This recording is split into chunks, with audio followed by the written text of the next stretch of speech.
Hello friends, welcome to Trident Chef. இந்த வீடியோல நாம நல்ல டேஸ்டியான grill chicken OTG ல எப்படி செய்யறதுன்னு பார்க்கலாம் வாங்க. இதுக்கு 1 கிலோ கோழியை ஸ்கின் எல்லாம் ரிமூவ் பண்ணி எடுத்து வச்சிருக்கேன். அப்புறமா அந்த கோழியை நம்ம லைட்டா இதே போல கீறி விட்டுடலாம். அப்பதான் நம்ம இத சேர்க்கிற மசாலா எல்லாம் இந்த சிக்கன்ல நல்லா ஊறி போய் சாப்பிடுறதுக்கு ரொம்ப டேஸ்டா இருக்கும். நல்ல ஷார்ப்பான கத்தி வச்சு இதே போல நல்லா கீறி விடுறேன். அடுத்து இதுக்கு கால்லையும் லைட்டா கீறி விட்டுடலாம். அப்பதான் எல்லா இடத்துலயும் மசாலா நல்லா பிடிக்கும்.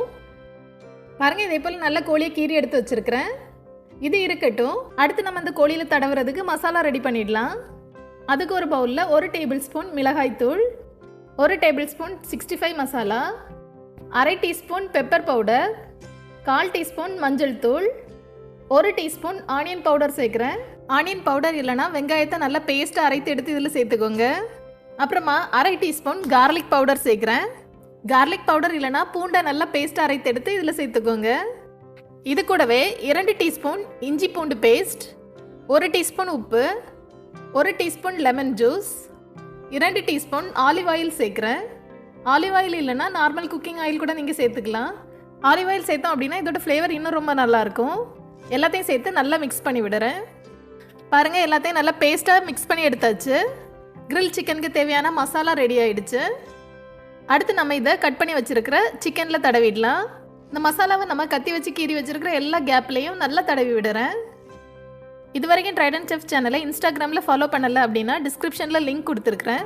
அதை கிளிக் பண்ணி ஃபாலோ பண்ணுங்கள். ஃப்ரண்ட்டில் எல்லா சைட்லேயும் நல்லா மசாலா தடவிய பிறகு நம்ம அடுத்த சைட் திருப்பி போட்டு நல்லா மசாலா தடவிடலாம். எந்த கேப்புமே இல்லாமல் எல்லா இடத்துலையுமே நல்லா மசாலா தடவியாச்சு. அடுத்து நான் இதை ஒரு பவுலில் வைக்கிறேன். இனி நம்ம இதை க்ளோஸ் பண்ணிடலாம். அப்புறமா நான் இதை ஃப்ரீசரில் வைக்கிறேன். 6 மணி நேரம் நான் இந்த சிக்கனை ஃப்ரீசரில் வைக்கிறேன். அப்புறம் ஃப்ரீசரில் இருந்து எடுத்து 2 மணி நேரம் இதை ஃப்ரிட்ஜில் வைக்கிறேன். அப்போ தான் க்ரில் பண்ணுறதுக்கு சிக்கனில் மசாலாலாம் நல்லா ஊறி போய் சூப்பராக இருக்கும். மொத்தமாக இதை 8 மணி நேரம் ஃப்ரிட்ஜில் வச்சு நான் எடுத்து வச்சுருக்கிறேன். இதை ஓப்பன் பண்ணி பார்த்துடலாம். பாருங்கள் மசாலா எல்லாம் சிக்கனில் நல்லா கோட் ஆகிடுச்சு. சூப்பராக ரெடி ஆகிருக்குது. இதை நம்ம அப்படியே க்ரில் பண்ணலாம். இல்லைனா நம்ம இதுக்கு தேவையான ஸ்டஃபிங்ஸையும் ரெடி பண்ணிவிட்டு அதுக்கப்புறமா நம்ம க்ரில் பண்ணோம் அப்படின்னா இதோட டேஸ்ட் ரொம்ப நல்லாயிருக்கும். நம்ம இந்த சிக்கன் மேக்னேட் பண்ணுறதுக்கு யூஸ் பண்ண மசாலாலேயே நம்ம ஸ்டஃபிங்ஸையும் ரெடி பண்ணிடலாம். கொஞ்சமாக மசாலா மீதி இருந்ததில் பாதி வெங்காயத்தை சேர்க்குறேன். அப்புறமா பாதி கேப்சிகம், கூடவே பாதி உருளைக்கிழங்கு சேர்க்குறேன். எல்லாத்தையும் இந்த மசாலாவில் நல்லா மிக்ஸ் பண்ணுறேன். உங்களுக்கு கொத்தமல்லி புதினா டேஸ்ட் பிடிக்கும் அப்படின்னா நீங்கள் இதில் கொத்தமல்லி புதினாவும் சேர்த்துக்கலாம். எல்லா மசாலாலாம் நல்லா கோட் ஆகிடுச்சு. அடுத்து நம்ம இதை சிக்கனுக்குள்ளே ஸ்டஃப் பண்ணிடலாம். பாருங்கள் இதே போல் சிக்கனுக்குள்ளே நல்லா ஸ்டஃப் பண்ணி விடுறேன். எல்லாமே நல்லா ஸ்டஃப் பண்ணியாச்சு. அடுத்து ஓடிஜியில் உள்ள கம்பியை நான் எடுத்துருக்கிறேன். அதை சிக்கனில் இதே போல் குத்தி எடுக்கிறேன். குத்தி எடுத்த பிறகு இதே போல் இந்த கம்பி வச்சு நம்ம இந்த 2 பக்கமுமே நல்லா டைட் பண்ணி விட்டுடலாம். அடுத்து 2 காலையும் சேர்த்து ஒரு நூல் வச்சு நல்லா டைட்டாக கட்டிடுறேன். அதே போல் பாருங்கள் கோழியோட ரெக்கையும் சைடோடு சேர்த்து வச்சு நல்ல நூல் வச்சு கட்டி வச்சுருக்கிறேன். கழுத்தையும் நான் அந்த கம்பியோடு சேர்த்து நூல் வச்சு நல்லா கட்டி வச்சுருக்கிறேன். அப்போ தான் சிக்கன் இந்த ஷேப்லேயே கரெக்டாக வரும். இனி நம்ம இதை க்ரில் பண்ணிடலாம். இதை நான் ஓடிஜியில் வைக்கிறேன். அடுத்து நான் இதோட டெம்பரேச்சரை 220 டிகிரி செல்சியஸில் வைக்கிறேன். இதோட ஃபங்க்ஷன் வந்து பிராயில் ரொட்டி சரியில் வைக்கிறேன். டைமர் வந்து 1 மணி நேரம் வைக்கிறேன். 1 மணி நேரம் இந்த க்ரில் சிக்கன் ஓடிஜியில் இருக்கட்டும். 1 மணி நேரத்துக்கு அப்புறமா டைமர் ஆட்டோமேட்டிக்காக அதுவே ஆஃப் ஆகிடும். இப்போ பாருங்கள் சிக்கன்லாம் நல்லா ரோஸ்ட் ஆகி சூப்பராக ரெடி ஆகிடுச்சு. டைமர் ஆஃப் ஆன பிறகு நான் இதை ஓடிஜிலேருந்து வெளியில் எடுத்து வச்சுருக்கிறேன்.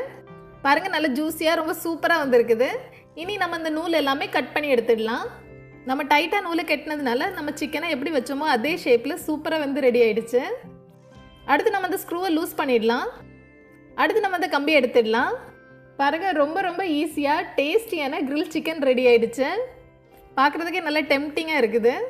இந்த சிக்கனில் கோட் பண்ணியிருக்க மசாலாவோட டேஸ்ட்டே ரொம்ப நல்லாயிருக்கும். இப்போ பாருங்கள் நான் ஒரு டூத் பிக் வச்சு குத்தி பார்க்குறேன். நல்ல ஜூஸியாக ரொம்ப சாஃப்டாக சிக்கன் ரெடி ஆகிடுச்சு. அவ்வளோதான், ரொம்ப டேஸ்டியான க்ரில் சிக்கன் ரெடி ஆகிடுச்சு. கண்டிப்பாக நீங்களே இதே போல் ட்ரை பண்ணி பாருங்கள். மீண்டும் ஒரு சுவையான ரெசிபியோடு விரைவில் சந்திப்போம். தேங்க்ஸ் ஃபார் வாட்சிங்.